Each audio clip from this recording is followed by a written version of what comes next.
Hello, everyone. I'm Severin.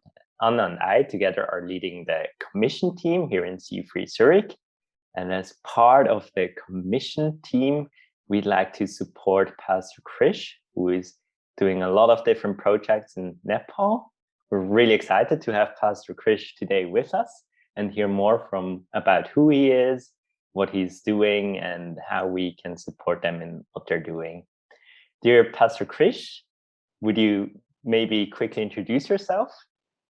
Yes. Okay. Namaste. Greetings to all friends in Lord Jesus Christ. This is Pastor Balkrishna Srestha. Actually, my name is a bit long, but I prefer to be called Krish. So people call me Pastor Krish. And I'm located in Himalayan region in Nepal, northern part of Nepal. And I have my wife, my 3 kids, my parents together. I'm just pastoring a church.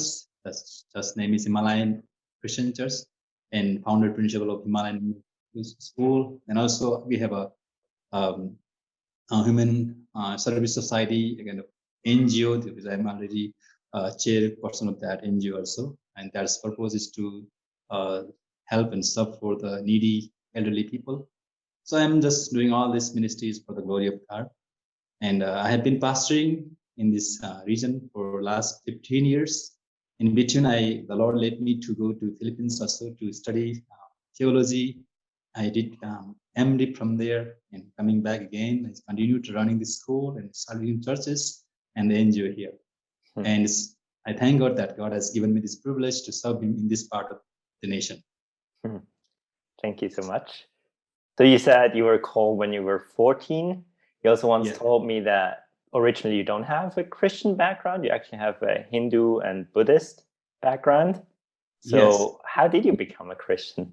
Yeah. To make the long story short, my parents, actually my father is from Kathmandu. He's a Newar, from Newar tribe, and Newaris are especially to be born as Hindus, and they live as Hindus, and they die as Hindus. And they claim that Hinduism is only the true religion. And then I was born in that kind of setup.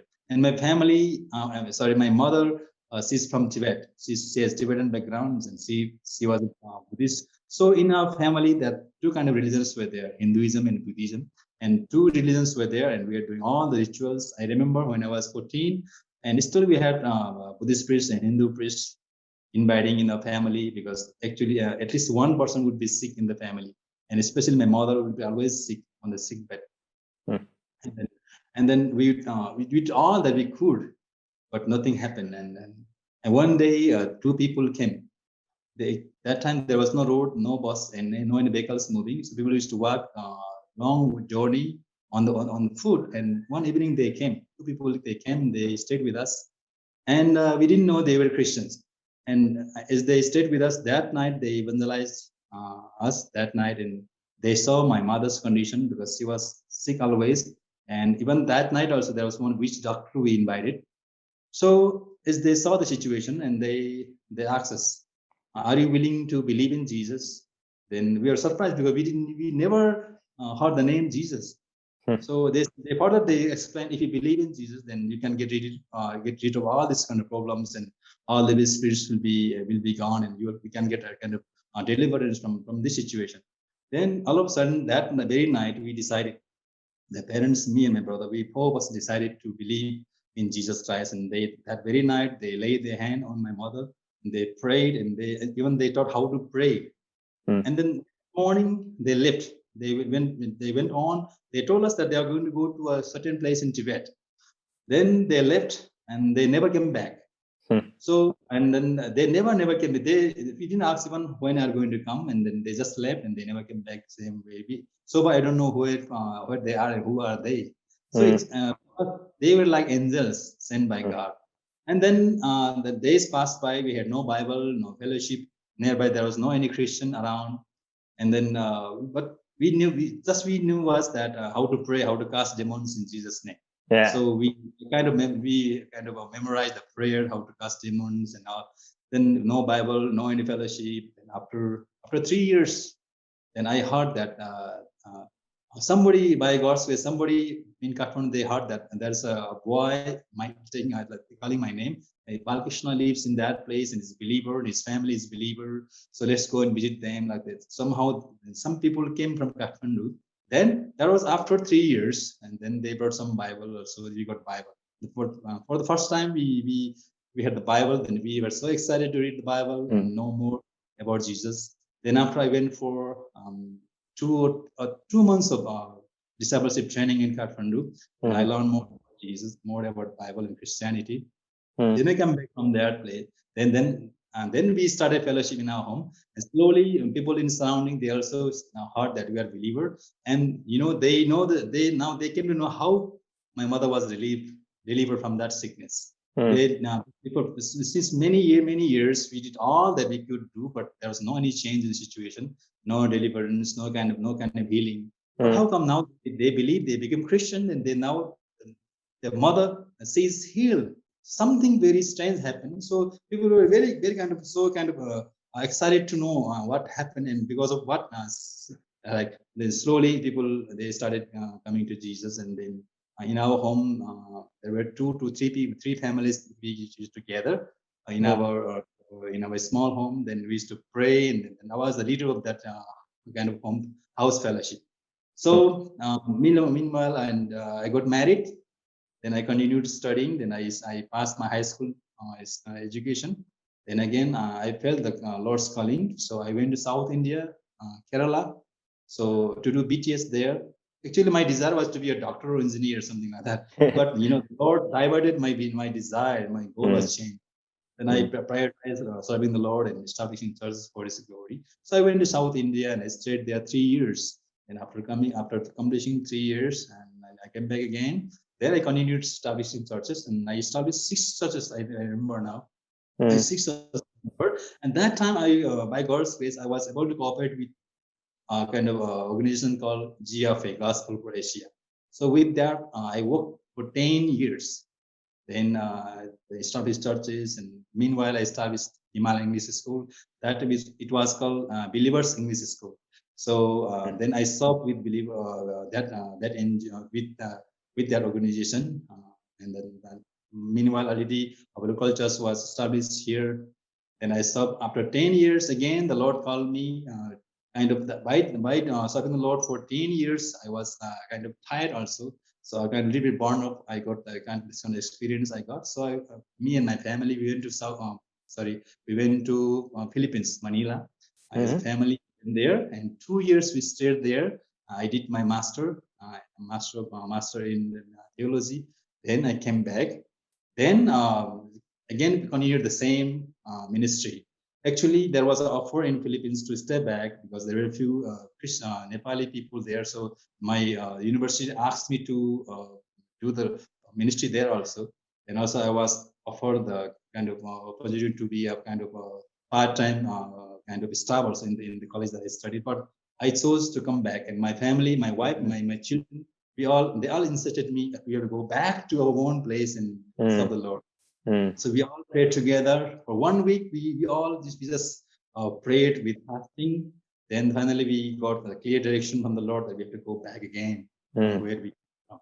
So we came back again to this place, and since that we reached here in 2013. So since then we have been here in this place. We promoted a school here. So the school is now up to grade 8. And then we have our church here. We have a few other mission stations and churches being established. And I'm the district chairperson of the Christian Society. Under this organization, we have 40 churches. I'm the chairperson. I have to look after all the churches and then helping them and equipping them in the Lord. So and thank God that God has given me this kind of privilege to serve. And despite of difficulties and all these needs, the Lord has been so good to me, to my family, and that's how the Lord is leading us. Wow! So eventually, you created this Himalayan English school. Could you tell me a bit more what the goal of this school is? Thank you for the question.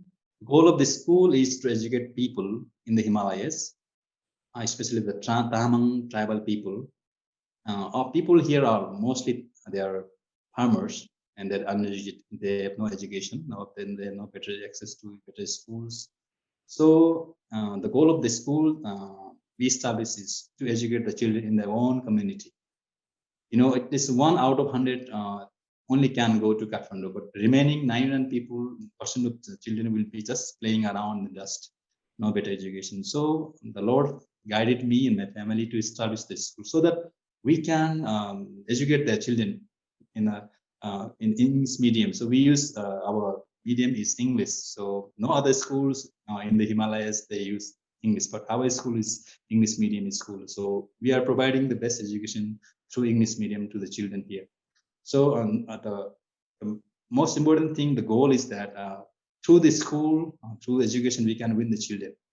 And so far, through the school ministry, we have been able to win more than 15 students in the Lord. And now we have 5 children staying with us full time. Actually, they were once orphaned because of earthquake. Their parents died, and we just brought them. We established them in our family. They're like our children already. So now we led them in the Lord, and now they all are good believers in the Lord. And they have taken baptism. They are good already, and they can lead the praise and worship in the church. They are good believer. And also other children, those who come from other different villages.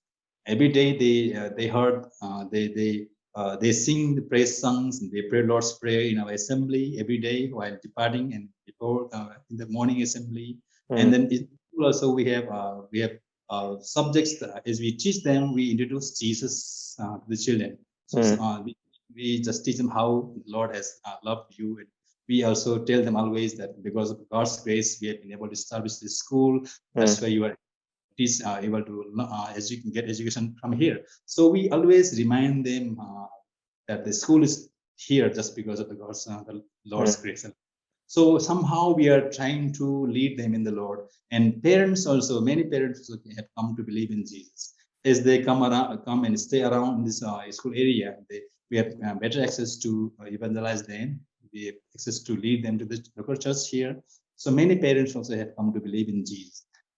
Because our school is like it has become like alternative school for them, alternative the kind of place for education. Because the better schools are all in city, in Kathmandu and Pokhara, other cities. So it takes for them a huge kind of expenses part to afford the children for the education. So they cannot go there. They cannot send their children to those cities.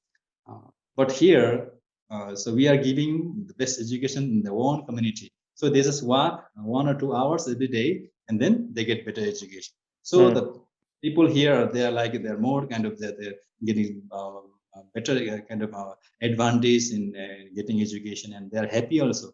Many parents are happy, and I should say 99% of the parents are very happy that Jesus is here, and they can get the education in this school, which is there in their own surrounding.